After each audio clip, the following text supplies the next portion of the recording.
Hey everybody, and welcome back to my channel. If you are new here, my name is Melinda and I post about literally anything and everything that I'm currently passionate about. As you all might know, and if you guys have been watching me for a while, I'm a huge advocate of self-love, self-care. Today's video is going to be something that I would say has been quite different from the videos that I've posted so far. It's going to be about fitness, and quick disclaimer, I am by no means some fitness model or fitness influencer. I'm not that. I've just come from a place of not really working out to working out very often, and I'm just sharing my perspective on that and how fitness has basically played a role in my life thus far. So yeah, without further ado, let's just get into the video. Before we get to the next clip, I think I should mention that this video is going to be a bit of a mukbang because I haven't eaten, because I just did my hair, people. I asked them to give me a bit more dimension, and yeah, that's what I've been doing for the most part of today. Just been pampering myself, feeling myself, walking down the street and flipping my hair in the air. So yeah, okay, now let's get on with it. If you guys are wondering what this is, it is a,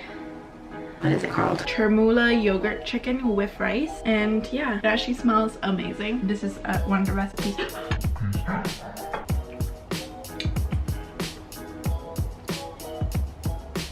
Graceful. Okay, so when did I start my whole fitness journey? And actually, I think I got a question that asked me something that was quite related. Okay, so I was asked, why did you make the change and how did it change your life? So I've always been like very active as a kid. Like during primary school, I was that one girl that would go up to the boys and challenge them, make them run against me so I could just one up them and win. I didn't win all the time. I won half the time and the other half they would win. And I just really enjoyed it. I really enjoyed the sport. I really enjoyed that competition. But I think it was around when I was like 11, my dad got a job offer overseas, and because I wasn't very willing to uproot my life and follow him to another country, I decided to stay behind, and as a result I spent the majority of my teens living in this small town called Cebu. It's a very small conservative religious town.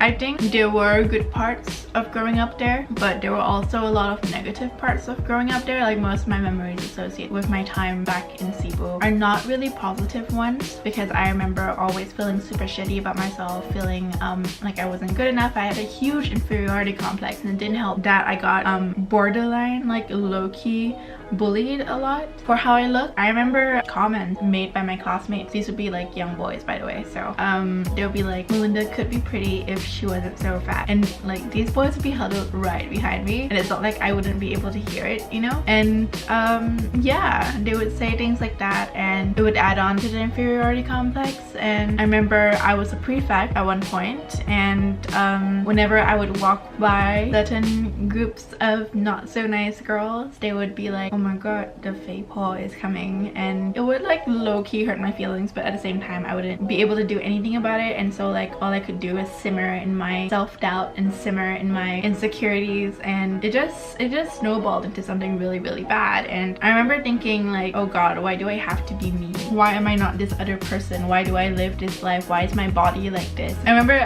as a kid I used to like lie on my back on the floor and put my legs up like against the wall and just look at them and feel so defeated. Just felt like they were so big, and they were like so unattractive, because I was told that they were unattractive. I was told that I wasn't attractive because of these aspects of my body. And I realized that like you can't really blame society and how it's molded us into thinking certain things, like the media and stuff. It's not a very efficient way or a very good way of looking at things, because like how do you blame an entire society for something, if anything, because of what experience? I fully believe in really like thinking twice before you like try to say something about somebody. I think words are just so powerful. Like words come from your thoughts, and words can become actions, and actions can really reflect one's character. And I always tell myself like you have to be really careful of what you say. If you want to say anything, be nice about it, be compassionate about it, be generous with compliments. Just outpour into the world what you want to receive. It's very karmic like that. I really believe in that. And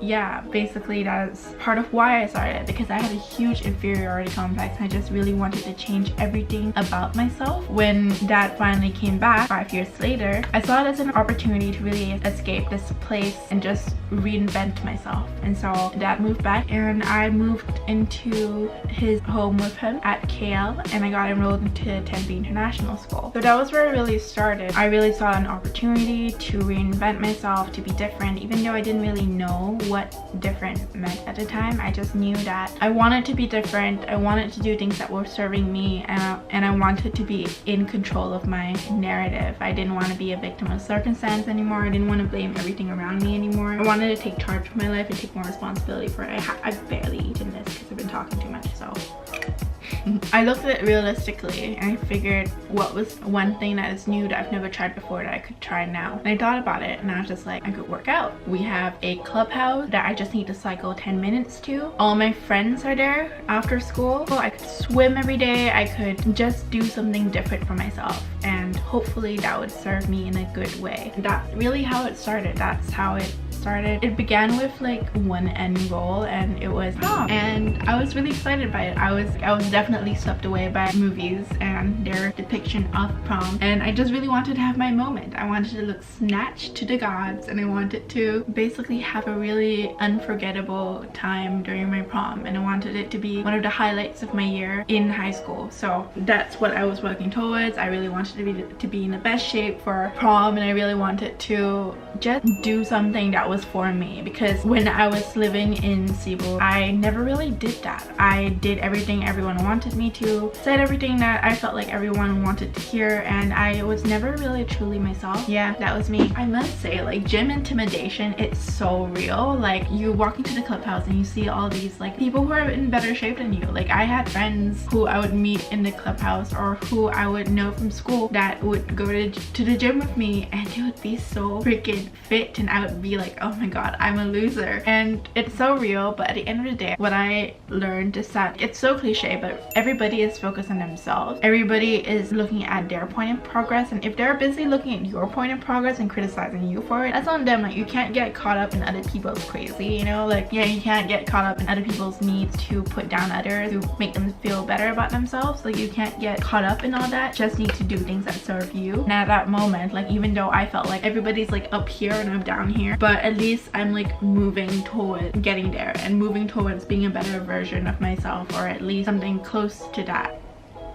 And how I started was pretty basic. Like, I ran. I started out setting a goal of burning 100 calories on the treadmill. Like, you know how like the strip on the treadmill would like display numbers, and my goal was to burn 100 calories per day, and I used to go every day. And then I had this conversation with one of the boys in my van on the way back to school, and they said, oh, challenge yourself, do 5 km a day. And that was what I did next. Like, I set myself a goal of 5 km, and I think what's really important when you're trying to set a habit is try to be realistic. Like, you're not gonna be able to run 5 km in 30 minutes per se. I mean, some people can, but not me. But you can tell yourself, like, okay, my goal is 5 km. No matter how long it takes me, I'm gonna run this distance, and I'm gonna keep doing it consistently. And really the key is consistency. The consistency is what brings results. You can't do something for 2 weeks and expect like a drastic change. That's just not how it works. I feel like I've always preferred to gym alone, just because it gives me time to myself. It gives me time to fully like reconnect with myself. It just gives like a weird sense of clarity when I do that. So yeah.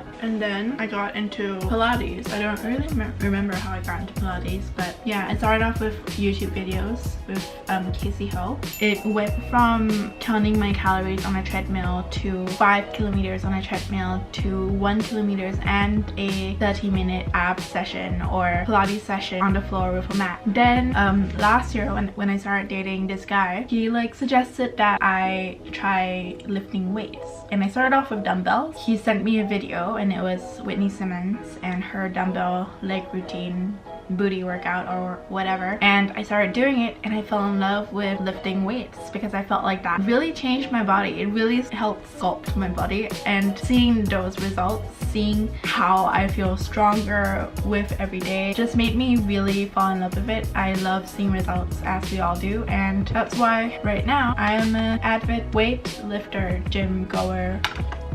As far as like eating goes, I was never really the type to go into counting calories or adopt a diet. I really just decided to just eat healthier, and again, I didn't know what that meant at the time, but I just started off with switching out my snacks, which would be like after school nuggets or after school wedges or after school fries, with grapes and fruits and just natural unprocessed snacks like nuts or something like that, something healthier, something that I felt seemed better for my body. And whenever there was a choice between something that I would usually have and something that was a little bit healthier, I would opt for that, and I would be more conscious about what I put in my body. It was a slow progression. Like these sort of things, like the most realistic way that I can think of to start off is to just let it happen naturally, slowly educate yourself on things and make tweaks along the way, see what works for you, because that's really what I did. I never really followed a diet. I just did what felt right for my body. I listened to my body, and that was basically what happened. And you can just make very simple choices when it comes to your food intake. Like you can just be conscious of the amount of oil that you put in, or if you can, not put in oil at all. Bake most of your things instead of fry them. Look at the nutritional information in the back of a packet, or opt for things that have less salt, less sugars, and not drink so much fizzy drinks. It's just the small things that really add up on a day. Like all about really practicing self-control and really being more mindful about what you eat and more mindful about everything that you consume, and that's really all that it is. I don't have like special supplements, although I've already recently made an order for protein powder because I really want to get into like really building my muscles this year. Like low-key, I want that insta booty, so that is why I have purchased the protein shake, and I'm really trying to up the intensity of my workouts this year. That's the plan. And yeah, that's basically the extent of how my fitness journey has been. It was a very gradual uphill climb, but we're here and we're still moving up along the way. Let me check if there was any more questions I have to address. Okay, so these are the questions that you guys asked me, and first question, why did you make the change? I already answered that, but there's a following question that asked me, how did it change your life? I came to realize pretty quickly that there was a direct correlation between my mental health and the frequency in which I went to the gym. Like the more consistent that I was with the gym and going to the gym and getting a good workout, the better I felt about myself. And I found that after I went to the gym, I had more mental clarity. Yeah, that was one of my driving reasons to why I started with the gym, but it was also one of the reasons why I stuck with the gym. If I look at it objectively throughout my life, when I went to the gym was when I was most healthy in terms of like my mental state, because I feel like even during high school, like whenever there was like something that I was unhappy about, something I was frustrated with, like grades, school, friends, I would just come back home from school, head straight to the gym and work out all my frustrations there. And when you're done, you're left with a feeling of like, wow, I managed to put these trivial, unimportant things that frustrated me aside and just get something done. And it just gives you the perspective of like, really you have so much power over how you feel, more than you realize. It basically taught me perspective is really powerful. Things only have power when you give power to it. That is the answer to that question. And secondly, I was asked, how did you get yourself started into a routine? At first I started following YouTube videos really, and then I gradually felt like some moves worked on me better than others, and I made my own routine. Like when I would have app days, I would have 10 different app moves that I would do for 20 times each. And yeah, that was really how I did it in the beginning parts of my fitness journey. Another question is that, how do you find discipline to work out regularly? There's a two-part answer to that. First of all, I need to work out. It helps me maintain my sanity, but also I basically repeatedly tell myself it's a commitment like anything else. Look at it this way. Let's say you paid for classes in uni and you don't go to them. Technically it's a waste of your money. It's the same thing. Pay for a gym and you'll feel it every single time money goes out of your bank account and you realize that you haven't utilized the gym at all, and you not utilizing the gym means that you are wasting money. So think of it as just what will come out of it would highly benefit you.